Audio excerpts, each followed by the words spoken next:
I like the book The Blue Sky Island because it's really adventurous. Takes one on adventure after adventure. So I want to know, would you be having more adventures with Oshalu and the two sisters, or did they leave you alone after you attained the real position? So Blue Sky Island is quite an interesting read with the mermaids. So do they still come, or have they left you now that you are a real guide? They're at the bus stop.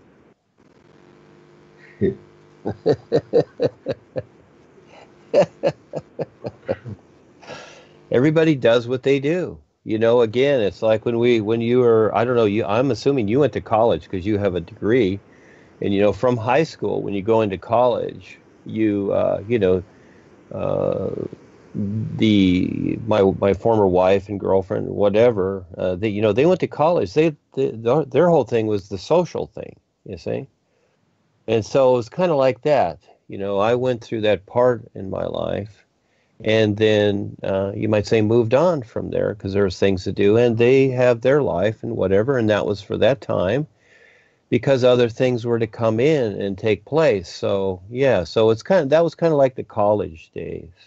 When we had a lot of fun doing those things and as we were growing up and going through it. But eventually, everybody, you know, in this world, it would be you got into your career, you see. And so, you know, a lot of people have like high school reunions where they go back after 20 or 30 years and they talk to each other. I never went to any high school reunions because I didn't want to where I went to high school, I didn't want to use that as a reference for my life at all. And so, but that was for that time, just like anything, like Paul's time. That was for that time. And today it's no, it's not the same at all because of my focus. But that's was the focus at that time as I was going through my process and my experiences to get here. But if that applies in some way, yes, and it may with the vessel projects. We'll see. We'll see who shows up. But they're there. Everybody's here now. This is the best thing. But everybody's making decisions and doing what they're doing. So I have a particular focus, and so if it entails that, it'll be so. Otherwise, no. But there will be other adventures coming. But right now, the bigger, I don't see to where. Other stories are really important now. The focus is more on what's taking place in the world, and instead of just reading and talking, but it's actually really doing, stepping up and doing, because the world doesn't have much time. It's very real. All of a sudden, everything can go off, and that's very real. And this is what people do not consider. Just like Fukushima, all of a sudden there's that wave. You don't even have a nanosecond to consider it. You're gone.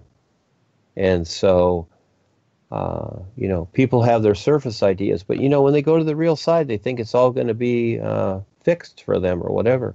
You know, this is what we've been promoted from this side, marketed. No, you still make choices. And if you haven't recognized something here, there's no guarantee you're going to recognize it there because it's all here. It's all here now. And so this is bringing this universal community in, you know, from that. So this is the whole idea. It's very interesting how I see that and how it will be seen. But when it comes to the adventures of Blue Sky Island, yes, these have become like children's stories, and that's good. Because we need that view. I like, you know, when someone tells me stories, or Ava especially, with how she talks and whatever, I really like that. You know, it's I call it the baby talk because, again, it's the broken English. These are like, you know, these are like children bedtime stories is what they are. Actually, one of the, several of the books, I called them bedtime stories for adults, and I just changed the title, did a little preface on a page or two, and it was really book 2. And I remember one time when I had a radio show with this gal that created many, many years ago. Kate Gallagher was a psychic. Well, one of the ladies on the show who came on the show said, "Oh, I read your book too." And she goes, "It's like a bedtime story." And yeah, it is. And so, but it's how each person takes it. A literal person will take it literal. They'll try and figure it out. So everybody's going to have their experience with it. So, but the bigger adventure now is to see how we can, in some way, you know, provide a real wake up for this world, just like what we're doing at the college and whatever. We're playing the game there in many different ways to see who will wake up and step up and start to do the new you and the books and whatever, you see, because that starts to create their focus. But for that time, just like what we're referencing here with everything you've asked, Charles, is yeah, those are fun times, but realistically, I would say to focus on what's taking place in the world right now, because the world is in big trouble and it doesn't see it. And so it's a lot worse than you can even imagine, a lot worse. And so this just touching the surface. And again, just even that little video, it reiterates that Kelsey put out there.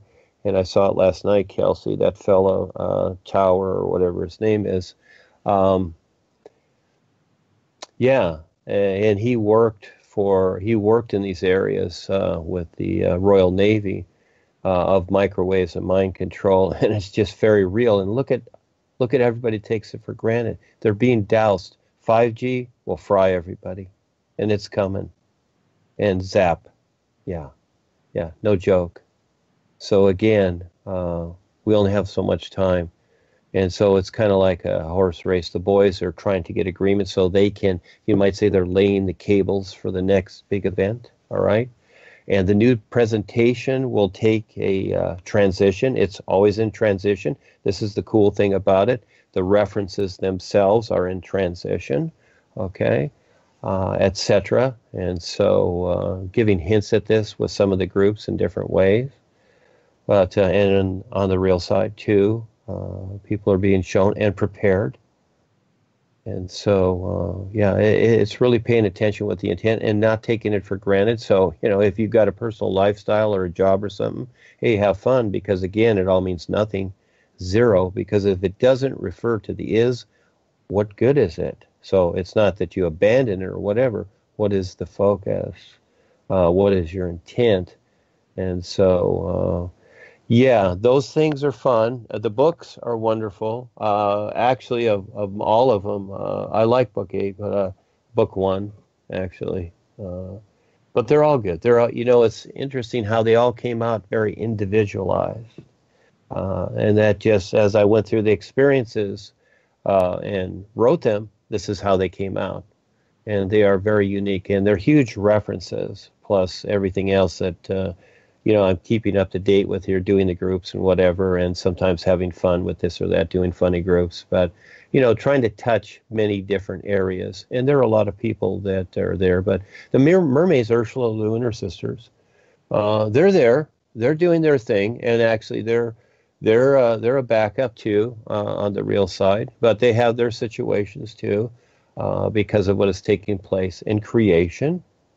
So it's a challenge for them also, because, you know, just like here, if a fisherman sees a mermaid, they're going to hunt them, they're going to spear them, they're going to use them, they're going to tack them on the wall like a butterfly. This is just how people see things, because they really don't have the experience and knowledge as to what to do with themselves. So, you know, again, it's mainly brutality here. And we're experiencing it in a very subtle way. And this is the mind control. And this is brutality. It is. It's torture and brutality. We're all being tortured on a daily basis. But we don't think like that. We don't see it like that because, again, we've taken it for granted, like it's all okay. And at the same time, we have to deal with it, yes. But as if everybody woke up, you know, just all of a sudden woke up and saw that, they wouldn't have to agree to it anymore. And there would be people that would take the risk and change the vibratory rate to something of a safer frequency, a safe frequency that's actually beneficial, but it's purposely done to be harmful. Yes. It's amazing, isn't it? Yeah. It's amazing in this takeover country that was created from the Europeans and the bankers and the reptilians in the last, say, 300 years. Look at what has taken place here. I mean, it's astronomical. And realistically, what a mess. It really is. And it could have been created any way at all. When I see some of those, I saw some videos on Facebook, and some of them that Kelsey shared, where the natives are just, like that one where they're digging a house underground, and then they do the top and they make it out of mud and whatever. I mean, that's how I'd like to live. I really would. It's so cool, just living with nature, the animals, the environment, and just, recognizing the isness life is. That's the heart of it. And this society we have with buildings and roads and blacktop and pollution and just signals, street signs, and all this nonsense, tax forms. What the heck is this good for? What's the end result? Everything just self-destructs into a gigantic mess to where the planet becomes dead. And it is. And so those people that think that it's getting better, that's just political marketing. There's no better here. It's just trying to sustain as everything becomes ruined. And so, yeah, those were the good times, Charles, like in high school and college especially. And then from there, we went into the job, the marketplace, and now we have to endure it because it's so agreed upon. Yeah, when will people wake up? Well, basically, they won't for the most part. Because again, their personal life is so precious to them. And that's understandable. It's hard to see through this and to get adjustments going, but you really have to decide. It's just like if, you're going down the road and the brakes go out and the cliff is there, you got to decide something. So push comes to shove, you either go over with the vehicle or you jump out and possibly, break a few bones and knock yourself out. But, I know we all come up to these decisions, and this is where we are right now. It's a hard decision. But if you go along with what's going on, is it going to work? And where are you going to be? So you see what came from that celebration, that experience you had, you might say, to now. You see the difference. Yeah. And what was recognized, etc. So, yeah, it's amazing, isn't it? Yeah, it's amazing. And what's so cool is, gosh, you get to know. There's very few people that can know this and see this. And so I don't live off the old experiences. They can be a good reference, but then you compare them to now. So, yes, Ursula Lu and her sisters and all that experience, that was for that time. And this is it. This is what it is now. And this is where many people try to bring back these times. This is why they do these reunions and everything. And that's why they celebrate. Here comes noisy, messy, polluting 4th of July again. What nonsense, what other destruction and nonsense. But here it is again. They keep trying to bring back what was. And it doesn't work. It only gets worse. It gets worse every year. They do more bombs, more nonsense. So again, those were the happy times, but we realistically have to adjust to what is now. And it's better, but you got to see it. And you got to step up and do it. Yeah. I know that's a big answer, Charles, but thank you for asking that.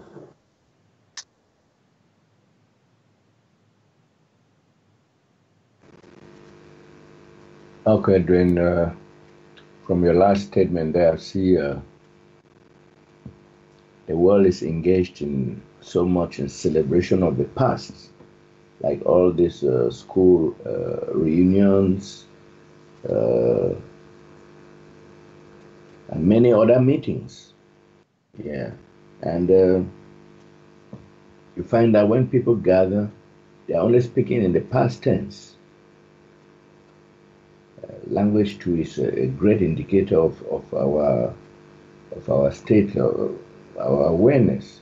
So when people gather, you find them They are only rolling in the past. What they used to do. What do you remember the times when we used to do this and that and that? The, those are the that's the substance of these reunions. So you just said something there that jolted me, a constant celebration of the past that people are engaged in, and which in turn spoils the planet, all the celebration, the fanfare, the pollution that is caused by their activities and all the like. So that's something that popped up in my brain. Let me just add here a little bit, young man, and that is that, Ava, like many of us, when we were young, we liked ice cream and cake. We had birthday parties. We had, or on the weekends, etc. We went through all this stuff, pops and whatever, all these things that were manufactured that really weren't a benefit, okay? The natural people out there, they were eating berries and bananas and things like that, off of nature. Well, as the social structure became so, things became produced. Well, if we were eating those same things today like we did then, we'd have all kinds of illnesses, diseases, diabetes, etc., like a lot of people do. You see? So again, where is it that a decision is made? You decide. And as you become more infected, it becomes very real. Now you have to deal with it. And now today we have medications. That's even worse. Okay, it sounds good. The doctor gave you something, but you know what? It becomes worse because they have nothing to do with any type of healing or regenerating the body, etc. So it is a real wake up. And so, yes, trying to hold on, yes, and people getting together, it's like, oh, my mom used to bake me these cakes, they're wonderful. I still bake them, just like my mom used to make. Oh, they're so wonderful. You see, it's just like the same food that people were raised with. And again, they cling on to those old ideas. And where are they then after they talk about, how they like the food? Then they start talking, especially as they're older, about all their ailments and the pills they're taking and the operations that they're going to go through because of that great food. You see, bringing all that from the past and not learning what they've went through, not seeing the difference, that there is a difference. It's all about what they like, and that becomes the personal self, and there is no recognition of anything that makes sense. What the real awareness is just about the personal self. So, yeah, there is a difference, isn't there, with so many things, Charles?